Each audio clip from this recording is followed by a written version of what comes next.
Ethiopia, one of the poorest countries, is the world's fifth largest recipient of development aid and the largest in Africa.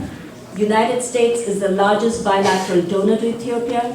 In 2014, Ethiopia received $665 million in US aid. Ethiopia has been hailed as a nation in renaissance, praised for its economic growth and partnership on key US strategic interests.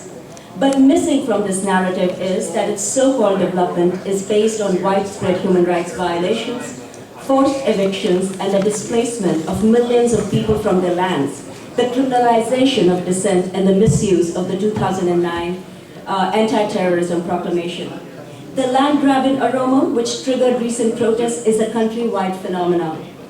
The enormous financial support Ethiopia gets from its international donors has been essential in funding the government's so-called development strategy, as outlined in 2010 Growth and Transformation Plan, GDP.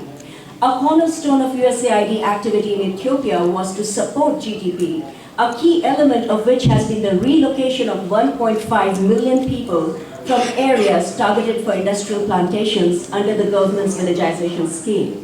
These displacements have continued without the free, prior informed consent of the impacted populations, and when communities resist, they are forcibly removed by means of violence, rape, imprisonment, intimidation, political coercion, and the denial of humanitarian assistance, including food aid. While the human rights consequences of the EPRDF's political hegemony are indisputable and acknowledged by the USAID and the State Department, recognition of human rights violations resulting from government's forced removals has largely been missing. On-the-ground research conducted by the Oakland Institute since 2008 has exposed the systemic and coerced resettlement of indigenous communities and has documented specific accounts of beatings, unlawful arrests, and rape at the hands of the Ethiopian Defense Force, all used to enforce the government's villagization program. Congressional laws exist to ensure that taxpayers' dollars don't contribute to social harm. The Commission should ask the Treasury to explain how it could ignore the congressional mandate and disregard the protection of indigenous groups and forced displacements by voting in favor of the ESPES program. And in the course of our work, we have seen our colleagues in Ethiopia arrested for resisting land grabs.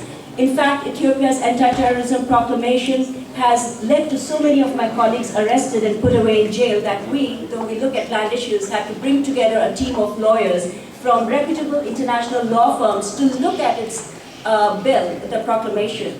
And what this really provides is that it has become a tool of repression designed and used by the Ethiopian government to silence its critics. While legitimate anti-terrorism laws exist, and Ethiopia's anti-terrorism proclamation criminalizes basic human rights, especially freedoms of speech and assembly, the law defines terrorism in extremely broad and vague ways so as to give the government enormous leeway to punish words and actions that would be perfectly legal in a democracy. It gives too much power to the police and security services and shifts the burden of proof to the accused. Worse still, many of those charged report having been tortured, and the so-called confessions that have been obtained as a result have been used against them at the trial. Those who have been charged as terrorists under the law, we have heard, includes newspaper editors, journalists, indigenous leaders, land rights activists, bloggers, political opposition members, and students, future generation of Ethiopia. The anti-terrorism laws are being used by the Ethiopian government not against the terrorists, but against its own citizens. Ethiopia is one of the largest recipients of US development aid. It is imperative to ensure that efforts to reduce hunger, poverty, and conflict in East Africa are not being undermined by undemocratic and repressive development practices in Ethiopia. Current US support to the Ethiopian government, financial, political, and moral, is in danger of producing exactly the opposite result from what we intend. It is enabling an authoritarian regime to ignore the rights and interests of its own citizens, which can only end in violence and instability.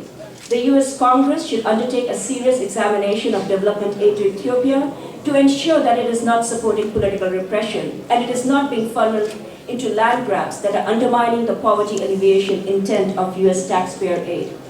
Lastly, the European Union earlier this year passed a strong worded resolution on human rights situation in Ethiopia. It is time for the United States to speak up for democracy and human rights in Ethiopia. Friends do not allow friends to do what Ethiopia is doing. Thank you.